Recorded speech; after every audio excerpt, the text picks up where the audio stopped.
Hi everybody, welcome to another Derek Does. Today, we're gonna do this. Hi everybody, welcome back to another Derek Does.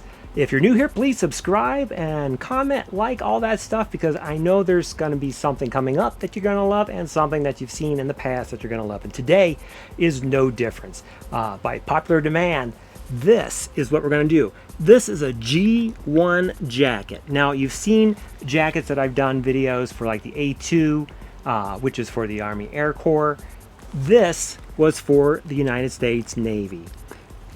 This is a 1957 G-1, and this is from, I believe I'm pronouncing this correct. I'm not positive, but I believe it's Cagleco Sportswear.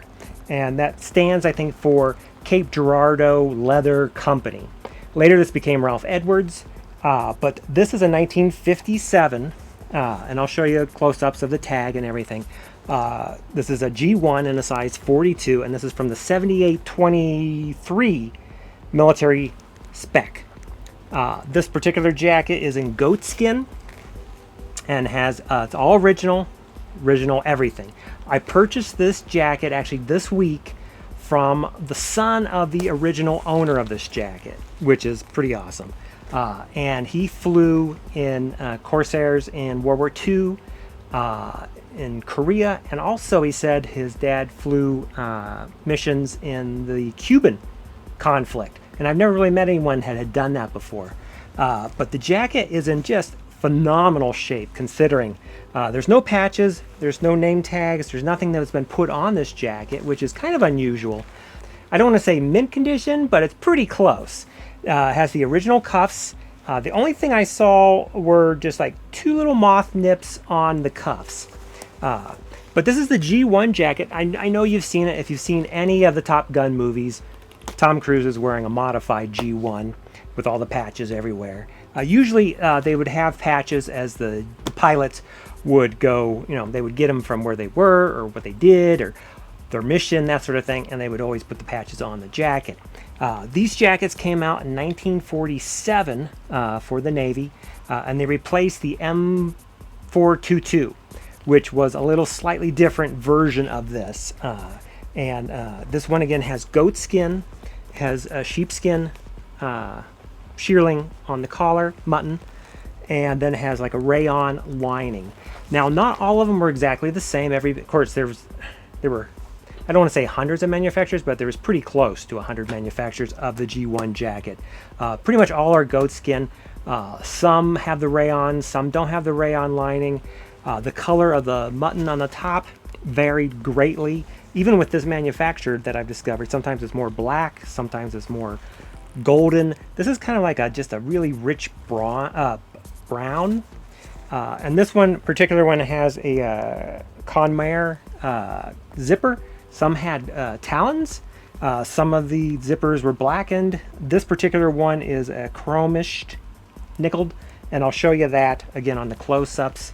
Again, these are super popular jackets. You've seen them everywhere. A lot of people have them. They're not uncommon to find. They are uncommon to find in this vintage. Now, you can find a lot from the Vietnam time, from the 70s, 80s, and up. You can find these jackets pretty common and not too expensive. To find ones in the 50s, again, that's another story because, they are, 70 years old. So they do, age and fall apart and everything. This jacket, as you'll see, is just phenomenal. At least I think it is. And he also had, he showed me his dad's, some of he had a leather helmet with the goggles and then a cloth helmet. And then he said he also has his dad's flight helmet, which is more of the solid one in gold. He's going to look that up for me and hasn't let me know yet if that's available. But the odd thing, I asked him, why are you selling your dad's jacket? And it's just like, he was older. He's in his 70s. And he asked his kids and his grandkids, and nobody wanted it. And that's something that I've discovered, especially with the World War II-ish items, is a lot of times the relatives don't see value or even sentimental value in, their grandpa's flight gear and stuff like that. So don't know, it's interesting. So I'll put this on. Again, I'm a 42. This is a 42. I'll show you what it looks like on, and then we'll put it on the hanger, and I'll do some close-ups for you, and you can see all the details of it and kind of the interesting things, particularly with this particular manufacturer. Again, they all made the same jacket, but it doesn't mean that they're all exactly the same. Some had different pocket scallops on the flaps, had different zippers, had different, again, it had different mutton, different lining, different cuts, like an A2 jacket. It's the same way. Every manufacturer made them a little different than someone else. Because the specs were just, it had to be this hide, it had to look like this, it had to have these pockets, and that was it. And so the manufacturers would make it, but of course they would tweak it for their manufacturing, how they did stuff, or how they like stuff being done. So let's take a look at this jacket on, and then again, we'll put it on the hanger.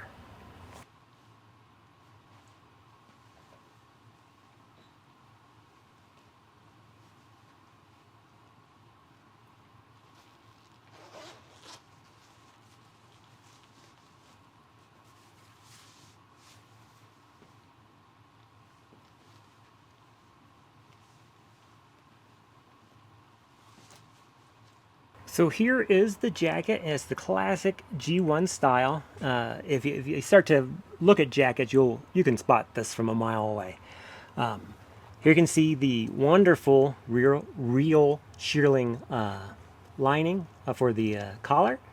Here is the tag, and you can see it's Bureau of Aeronautics, U.S.N, Flight G-1, and this is in the 7823 series. And the manufacturer, the contract number, and from this we can tell it's from 1957, and the size is a 42. You can see just great shape. I'll just leave this unzipped for now. This is the zipper that came with this jacket. This is all original.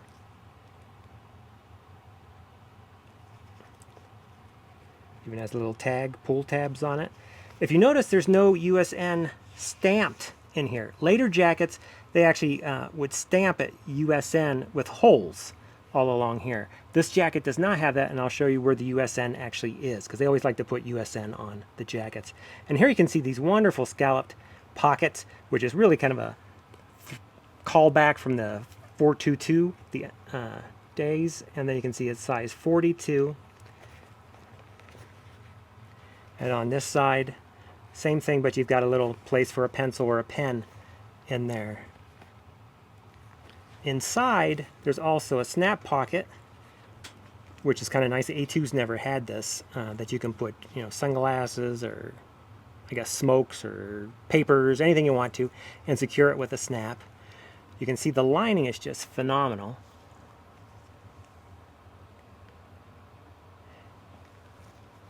You can see, and I'll show you on the other side, the moth nip is here. Either that or you got snagged on something.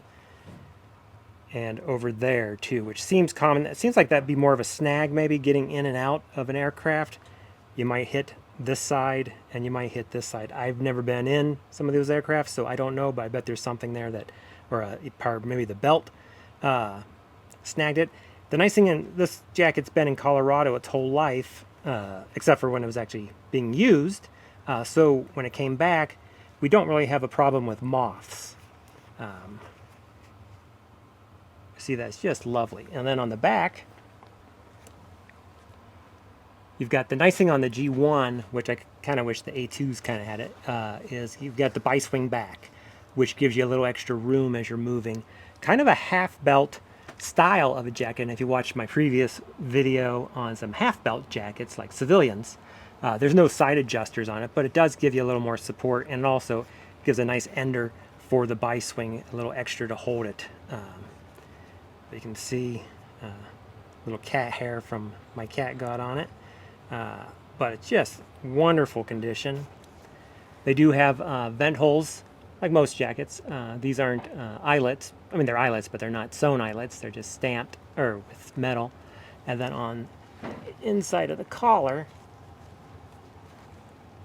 you get the U.S.N. And that's a classic of this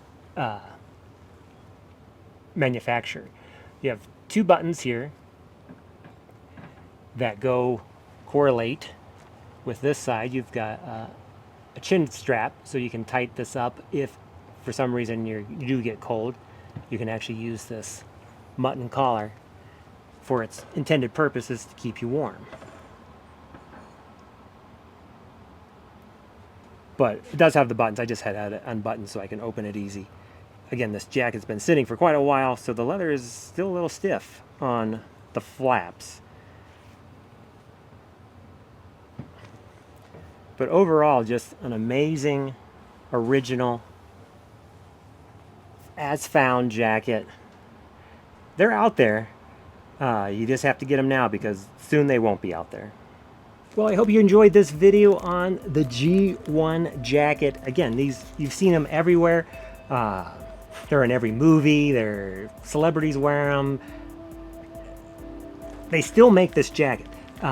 This jacket basically came out in 1947 and has continued to be worn and issued all the way up till today, except for a little time period like 79 to like 81, 83, and that period where they thought that this was too expensive for the Navy, and then they active. If you were in the Navy and you didn't get one, you would get yours when you weren't in service.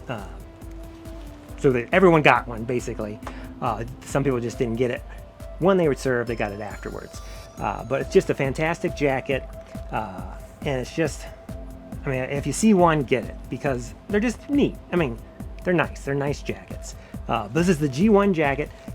This is worn by the Navy. Also, the Marines wore them too, but this is a Navy issued jacket. So hope you enjoyed this episode on the G-1 jacket. Keep your eyes open for one if you see one. If you have any comments or questions, I know I'm a little knowledgeable, but again, I'm not the expert on this stuff at all, and I know people that are watching the video, they like to look at the comments. So if you see have a question, you might find it in the might find the answer in the bottom, because there's tons of contracts for these, and or if you have a question on a contract, you might throw it up there, and maybe somebody who catches this video can reply if I don't know the answer. So anyway, I'll see you on the next Derek Does. Thanks for watching.